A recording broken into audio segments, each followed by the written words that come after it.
Hello everyone. Ngayon po ay hindi muna ako magba-vlog and hindi muna ako ah, mag-share muna sa inyo about rituals. Sino ba nakaranas sa katulad ng sitwasyon ko? Alam nyo guys, sobrang ang sama talaga ng loob ko ngayon. Yung tipong kahit alam ko hindi naman ako mahinang tao, hindi ako weak, pero hindi naman talaga tayo ganoon katigas na hindi tayo nasasaktan.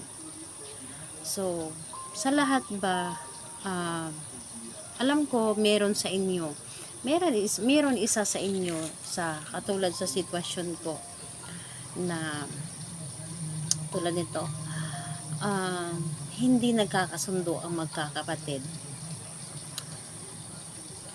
So, sa sitwasyon ko kasi ngayon, alam ko sa sarili ko. Alam ko sa sarili ko na wala akong ginawang mali. And, yung punot dulo nito is inggit. Inggit. Meron kasi akong mga kapatid, hindi lang isa, hindi dalawa. Silang lahat sa aming magkakapatid.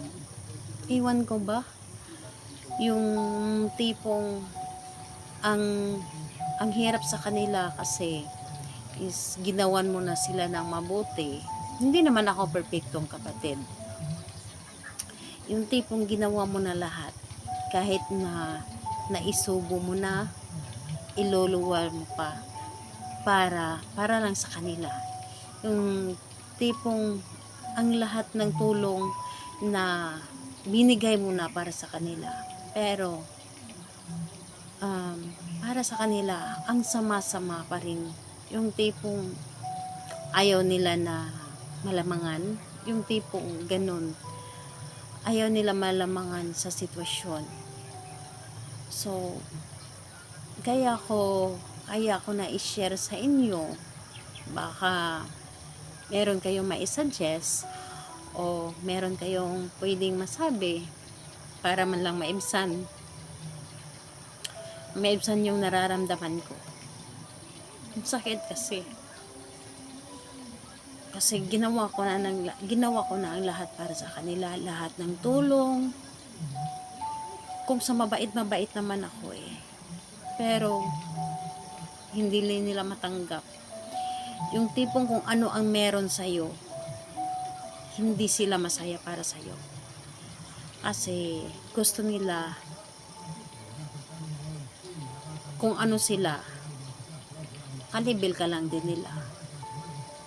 Hindi naman ako mapera Sadyang masipag lang talaga ako, lalo na kapag meron akong plano para sa sarili ko, para sa pamilya ko, para sa mga anak ko. Ginagawa ko ng tama, ginagawa ko na hindi ako nanglalamang ng kapwa-tao, na wala akong inaapakan na tao. Yung tipong ginawa mo na alam mong tama. Bakit kaya na hindi mo maiwasan na meron kang kapatid na ayaw nila na meron silang makita sa iyo, yung ikakalungkot nila? Alam niyo yung ugali na at talangka, yung nandoon ka na sa itaas, hihilain ka pa pababa. Ganun yung sitwasyon, ganun yung nangyayari sa amin ngayon. So, gusto ko i-share sa inyo, baka meron kayo na sitwasyon or naranasan tulad sa akin. Alam nyo guys, hindi ako gumaganti sa mga ginagawa nila sa akin.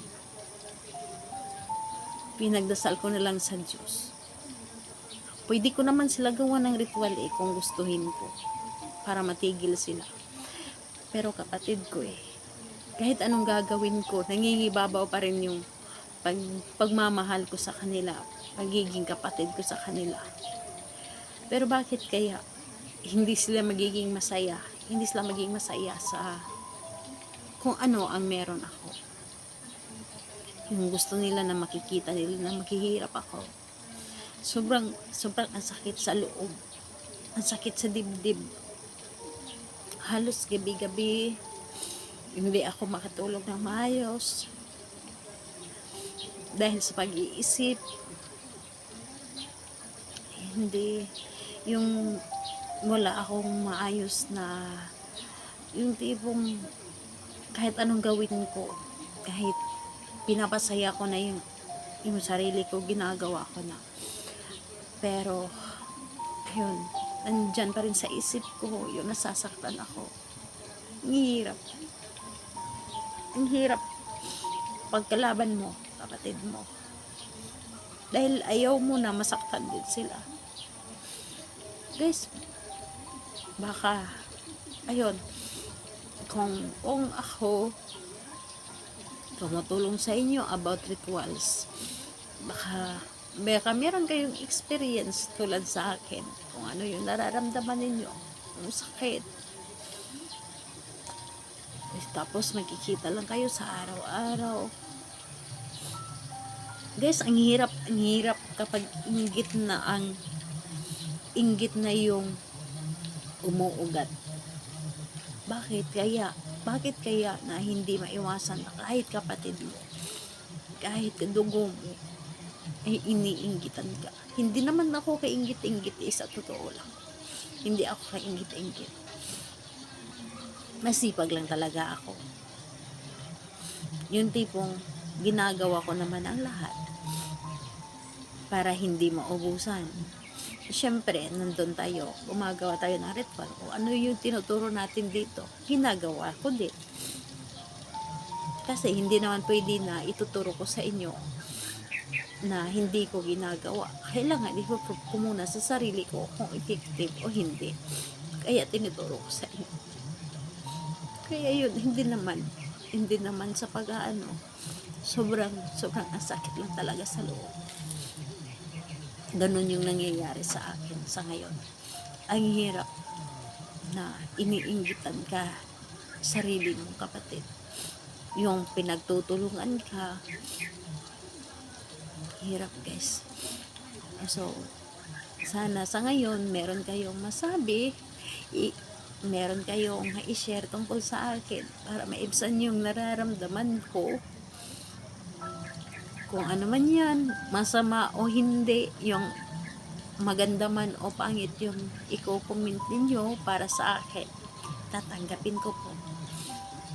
Kasi wala namang masasabi yung tao sa'yo kung wala nakikita. So, ayun po, sobrang sama lang talaga ng loob ko ngayon. Sobrang ang sakit. Lahat naman ginagawa ko para sa kanila. So, ayun guys, baka may gusto kayong sabihin para sa akin, i-comment nyo lang. Tatanggapin ko at magpapasalamat po ako sa mga gustong mag-comment. Kung meron kayong ma-share para magiging magaan yung nararamdaman ko ngayon, salamat po sa inyo. And kung gusto niyo ng update, ayun, mag-a-update po ako para sa inyo. Sobrang ang sama lang talaga ng loob ko ngayon. Ayoko nang umiyak dahil nakakapagod na pong umiyak. So ayan po, salamat po sa inyo guys. Comment lang po kayo para maibsan naman yung nararamdaman ko. Salamat po sa inyo.